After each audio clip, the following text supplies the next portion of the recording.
Welcome to another episode of the Impro Pod podcast. My guest today is Pete the Temp, who is a poet, author and entertainer. Welcome to the podcast. Very happy to be here. So tell me a bit about what you do, what kind of poetry you perform. I write about everything and all of the above, and I publish it in a variety of different forms. So I'm a words man, essentially. So sometimes I write books of poetry, sometimes I write non-fiction books and turn them into performance lectures. I do kind of stand-up poetry shows, spoken word theatre shows. I sing in a band called Pete the Temp and the Vibe Mechanics. Lots of different methods of publishing, but my main love and my main devotional practice is language. Recently, I did a show called Romantics, Mystics and Revolutionaries at the Arnold Feeney for the Lyra Festival, which was an absolute joy to do. And that was a history storytelling show, performance lecture about the 1790s and revolutionary England and the lives of these two poets, Wordsworth and Coleridge. And we talked about psychedelic testing and all of these different things that were going on, the history of riots, accompanied by keys and a cello. And that was an incredibly gratifying way of transmitting history storytelling. Really beautiful experience. Well, history of riots. Wow, that sounds fascinating. Yeah, Bristol's got a great history of riots, yeah. And a great history of riots ahead of it, I'm sure. So to add to the Impro Pod map then, a prominent moment from the upcoming marriage story takes place in Beckworth's antique store in Hertford, UK. The story about the off-putting tattoo parlour takes place in Soho in London. You can check out the map, which features the approximate locations of stories and guests, at impropod.com. So I'm going to play you a piece of improvised music. Great. And I'd like you to tell me what it makes you think of. That means like anything that comes to mind, sort of thoughts, emotions, ideas. Don't analyse it too much. So just first impressions, what does this mean to you?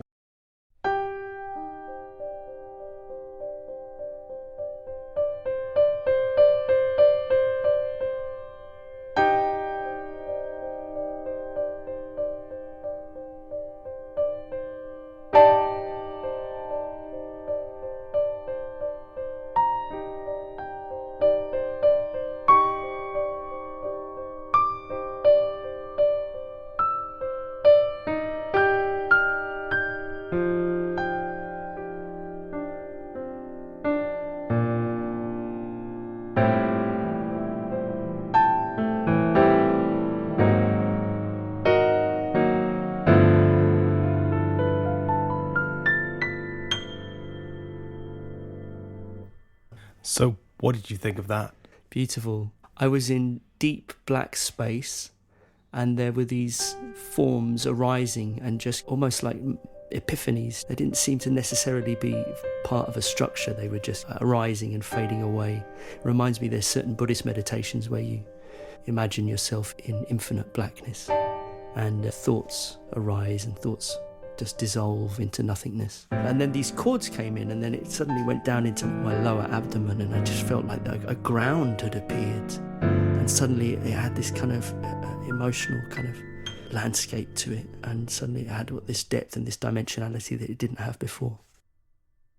So infinite space and nothingness. Yeah, it's not creating a landscape so much, it's creating space. That repetition, it's almost like a drone. The interval between those two notes gave a minor, slightly uneasy feeling, flavoured it. Very suspenseful and atmospheric. I'd like you to tell me a story of some kind, and I'm going to break the story down into sections and improvise a soundtrack to the story. The story that I'd like to tell is a very inspiring and fascinating and beautiful story about a man called Simon, who sometime, I think it was in the early 70s, went to a New Year's Eve party with his older brother Tim. There he met a young woman also in her early 20s. And something started to happen to him that had never happened before. And he started to realise he was falling in love with this person he'd never spoken to and didn't know anything about. So he started to speak to her. And she was there with her boyfriend. It transpired that they weren't actually that serious. One thing led to another. Soon they're dancing. And that night on the dance floor, he tells her that he loves her. And the boyfriend clocks them together and turns to Simon's older brother, who happened to be there, and said, who's that guy there? And Simon's older brother was like, oh, no idea. Lied, covered his brother's back. That night, this lady left, and Simon said to her, listen, I'm going to find you. I'm going to come to where you work, and I'm going to find you soon. And the next morning, he woke up with a hangover and the realization that he had neglected to ask her where it actually was that she was working. All that he knew was that she worked in an antique store. So 2nd of January, when the shops opened, he started to go to every antique store in Hertfordshire looking for this woman. Meanwhile, this woman is sat at home wondering if that was all just a dream and if she would ever see him again. Was beginning to try to put it all behind her. And on the 3rd of January, Simon walked into Beckwith's antique store in Hertford, and there she was. And he walked over to her and he got down on one knee and he said, will you marry me, Caroline? And she looked at him and she said, I'll have to think about this, and my name's not Caroline, it's Catherine. And he looks up and he says, I'm sorry, you can't think about this. And she says, why? Now, when Simon went home from the New Year's Eve party, he went home with his brother. His brother said, listen, if you're going to propose to this woman, you can't take a maybe as an answer. You have to be propositional. You have to take a risk with this.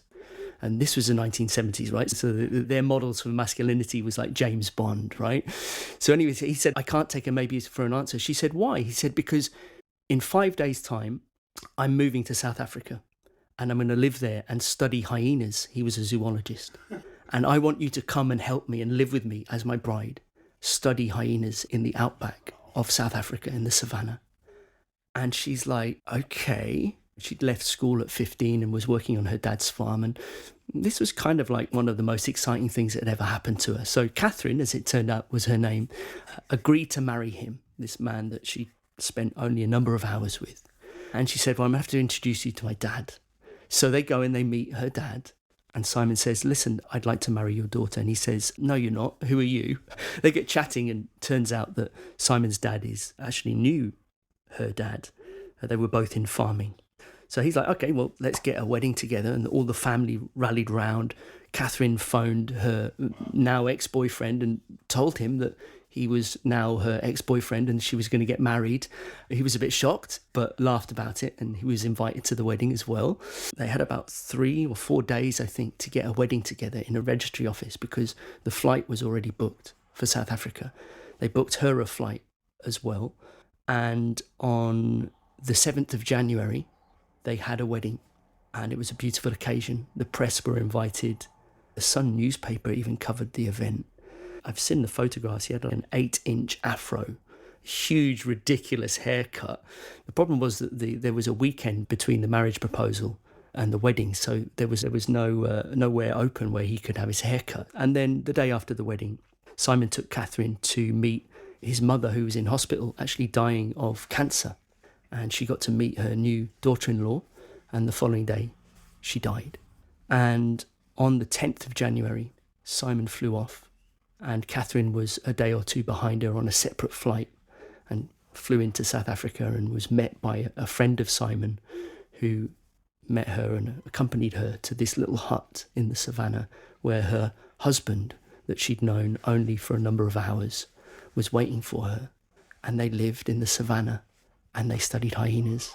And after a couple of years or so, they had their first son, Tim. A year later, had their second son, Ian. And then a few years later, they had me. And last year, we celebrated my parents' 50th wedding anniversary. And they're still very happily married. Wow, quite a story. Don't take this the wrong way, but it could have gone horribly wrong. It could have really gone horribly wrong. Yeah. I think they spent 10 hours together. And so musically then, because there's quite a few kind of cue points, if I was to focus on one or two, what do you think that could be? I wonder whether the moment of arriving into the antique store might be some sort of like turning point. There's almost a kind of like a moment of zero gravity there. I'm kind of hearing some held up in the high register. Yeah. And then it just collapses into some sort of congruence where it's actually, okay, then it's a yes. So I'm going to go for that moment in the antique shop because he's been to so many different antique shops. Right. So there's this probably sense of like maybe wonderment, maybe relief. And then it's the proposal and this sense of urgency, but also that she can't really think about it. This risk, quite a big risk she's got to take. Or she doesn't have to take it. We'll try and get a sense of that. And then what you were saying about the high notes, sustained, and then going into what was the word you used? Congruence, moment of falling into some sort of harmony. I'm feeling something chordal and deep, lots of different colours.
That was really beautiful to listen to. I'm just sitting here with my eyes closed, just marinating in that. It's just really incredible to hear a kind of rendition of a story that I'm very close to, put into musical form with the movement and the colour and the shapes that evokes in one's mind, in one's body, in a way that words can't do. There was a moment where it almost felt like it was being pinched up to some sort of polarity. It was all just being pinched up to a single moment, right about halfway through. And then it had this kind of tumblesome quality. The marriage is coming, and then just like there's a yes, and all of these things. And talking to my parents, it was the feeling that they were caught up in some current. There's some trajectories of history just feeding, and then there's the point of convergence when the two lines come together, and there's nothing that you can do to stop it. And then those chords, there's so much colour to it, so greens and purples and blues and reds and yellows. My father has Parkinson's disease, so we're aware that we don't have an infinite amount of time. So it's really nice to do this as a homage to their story. I used to be part of the Oxford Imps. This is a little rabbit hole. I'm just going to go on and come back to the point you've made. The Oxford Imps is the Oxford University Improvisation Society. One of the things that we were trained in there is, as an improvisatory principle, take bold decisions and roll with it. And if your improvisation partner makes a bold decision on stage, you don't butt it, you yes and it. You roll with it and you go with it and you accept it. You make a proposal, you make a bold decision. And in that song, it came in the form of a high note, and it really kind of stood out, and it was very pronounced. And from that just changed and re-inflected the whole where it went from there. That was how I would interpret that moment. And I changed key quite obviously to something that's quite different. It's like new reality. It's harmonious, but it's different. And I was really imagining that antique shop. I was imagining the dust. When you have an antique shop and everything's been there for so long, like you've given up dusting it. Not like I ever run an antique shop, but I imagine it's like that. Like the dust becomes part of it. I was imagining the light coming through the windows, but the sort of dusty sunlight. I was trying to get a sense of the bell. Some shops have a bell to tell when the customer comes in. This is interesting for me to hear because it becomes almost semantic content in what you're doing with sound there. It's denotive of particular things, not necessarily literal because you're not naming them, but you're creating with sound an environment. You're landscaping by soundscaping. Then it becomes almost like a meditation or a hypnosis. You're creating an environment, you're creating a space. and populating it with things in real time. I don't know if you have an imagistic mind, whether you're picturing an antique store when you're playing that. I was picturing antique, so sometimes the image, not particularly in that case, but it is exaggerated the way I picture it. Weirdly, it works one way. I'll sometimes struggle to picture images from music. So if I listen to a piece of music, I'm trying to struggle to get an actual image from it in my mind's eye.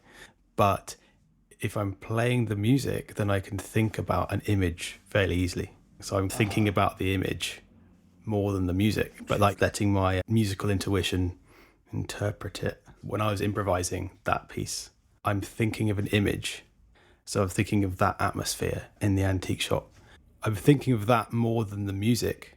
And then I'm using my musical intuition to sort of interpret it without actually thinking about the music. I don't really like thinking about what to play. If you started to go into the minutiae of what you're actually doing and trying to make conscious decisions, you're not in the antique store any longer, are you? You're not in flow because it's a different circuitry of the brain. Yeah, it's true. You're getting to the analytical, need to get this right part of your brain, the logical part, which does play a role. I mean, sometimes I think about, oh, that's C major 7. That would be nice here. Let's try that.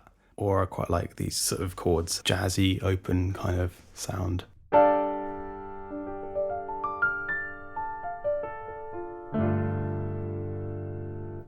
But my brain will sometimes it will just give me a shape. So when I'm playing, I'll just think of that shape. Okay, so when you say that, you're holding out your hands, which makes me think that this is like your embodied cognition.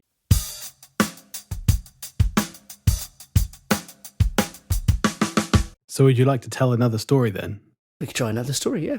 I think about 10 years ago, I was in Soho. There's all these kind of like bohemian back streets in Soho and these kind of sweaty tattoo stores. And I was looking to get a tattoo done. So I went into a tattoo shop and I went up this narrow stairwell in this bustling urban back street. A lady opened the door. She said, just wait here. And I was waiting there. And there was this guy who was waiting and he gave me a nod and he was waiting behind me. And then after a few minutes, she opened the door and she let me in. I thought, they must be busy. And she ushered me through to this room. And I was like, this is a bit seedy, this tattoo store. I'm not sure I want to get something done here. I looked at the kind of bed and it was a bit dirty. And I'm like, it's not even really well decorated. And then I saw on the wall, there was a sign and it said, hand job 25, full sex £50, anal £80. And I realised I'd walked into a brothel. And just as I clocked this, the door creaked open and an Eastern European lady walked in half naked and she said, hello. And I was like, instantly went into this bumbling English, like apologetic mode, stammered something about being sorry and how I have to go, got my coat and then just like awkwardly walked out and passed her out of the brothel. And she would look really confused, not knowing what the hell had happened or why I was leaving, or maybe quite offended. So yeah, that was my attempt to get a tattoo.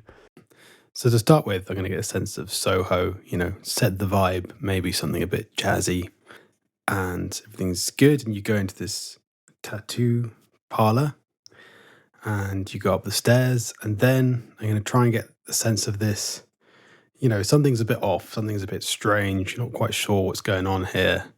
Bit of intrigue, bit of discombobulation. And then, of course, the moment when you realize it's actually a brothel. And this quite polite but swift exit. Okay, here we go.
I think you captured Soho there, yeah. That you've got a kind of cultural reference point there by slipping into a particular genre, which set a scene.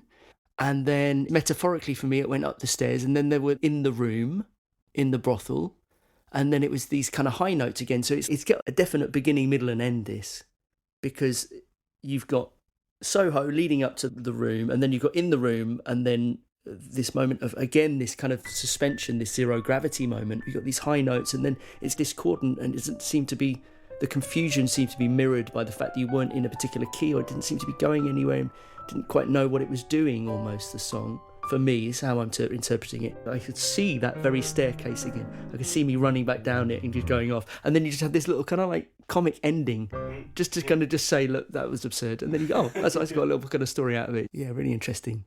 Again, it's almost like there's a kind of, they call it the narrative arc, don't they? You go up to the top of the mountain, and then you come back down the mountain. You're not the same person that went up the top of the mountain. So what did you get out of this podcast?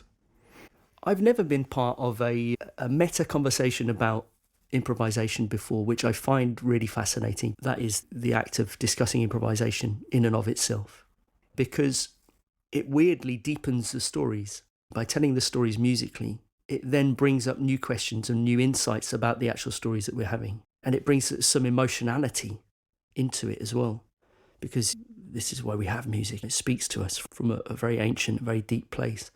As they say, where words fail, music begins. Maya Angelou said, people will always forget what you said and what you did, but people will never forget how you made them feel. There's something that music does to a story, and that deserves homage. For me, this is an act of homage, having this conversation to the stories that we're telling, and also to music itself, which for me is something I care a great deal about. Metaphysics is intimately linked to improvisation. So if you look at existence, from beginning to end, you've got phenomena arising and passing away. Nothing is permanent, everything's in flux, everything's in change constantly. What remains eternally is imagination, creativity, and play.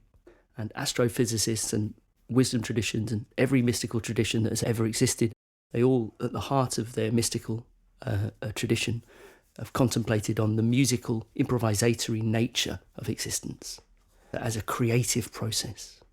I would say that improvisation is an organising principle of existence. And we see this now. It's summer outside, it's June here, it's been raining in England, everything's so green, the days are long, and everywhere you go, you just see this incredible green epiphany exploding all around you. The Fibonacci sequence dancing and unfolding and unfurling itself. And to divinize the mundane phenomena, whether or not you're into metaphysics and notions of God or whatever, to allow these metaphors in, even just as an act of enchantment. For me, a tendril is the pinnacle of God's imagination. And a flower, the unfoldment of a flower, is a musical, epiphanic, convulsive, beautiful outfoldment of cosmic imagination. It's everywhere we go all the time. The incarnation of divinity is every moment and everything. Theophany, bringing of the divine into the manifested phenomenal world. It's happening all the time. Jamming, universe jamming itself into being. It's incredible. And these are not my ideas. I actually have a quote here I'd love to share with you from Inayat Khan, who in the early 20th century was perhaps more than anybody responsible for bringing Sufism into the West. So it started with music, and he would gather crowds through music, and then he would start giving talks about it, and he would describe his work here. Practicing the music, I had reached a stage where I had touched the music of the spheres, and every soul became for me a musical note, and all life became music. Now, if I do anything, it is to tune souls instead of instruments, to harmonise people instead of notes. If there is anything in my philosophy, it is the law of harmony, that one must put oneself in harmony with oneself and with others. I have found in every word a certain musical value, a melody in every thought, harmony in every feeling. I played the vina until my heart tuned into the very instrument. Then I offered this instrument to the divine musician, the only musician existing. Since then I have become his flute, and when he chooses to play his music, people give me credit for the music, which is in reality not due to me, but to the musician who plays his own instrument. So we see this idea recurring again and again, mystical traditions, that human music grows out of the music of existence, like an orange grows out of a tree. It's a very old Sufi trope that music is a simulated reality. It's a message from beyond the veil, from the beyond. And we see the deep structures of the universe at play in a kind of perfected immaterial realm. Form, harmony, shape, structure, embellishment, improvisation, repetition, balance, weight, colour, brightness. Thank you very much for being on the podcast. Thank you. It's been an honour to talk about these things and to work with such incredible musicians such as yourself. So thank you for having me. Is there anything you want to promote? If people are interested in my words, you can find me on Instagram. You can find my music. Pete the Temp and the Vibe Mechanics is on Spotify. We have an album on there, and I've had other albums. I have about 15 years worth of comedy and music and poetry on YouTube, different playlists on there, all under the Pete the Temp banner, like temporary. And we're also going to be performing at Shambhala. We will be at Shambhala, yeah. You're going to be our honorary keys player for Pete the Temp and the Vibe Mechanics. Yeah, look forward to that. Thank you very much. Thank you. Join us next time for another episode of Impro Pod. Yeah.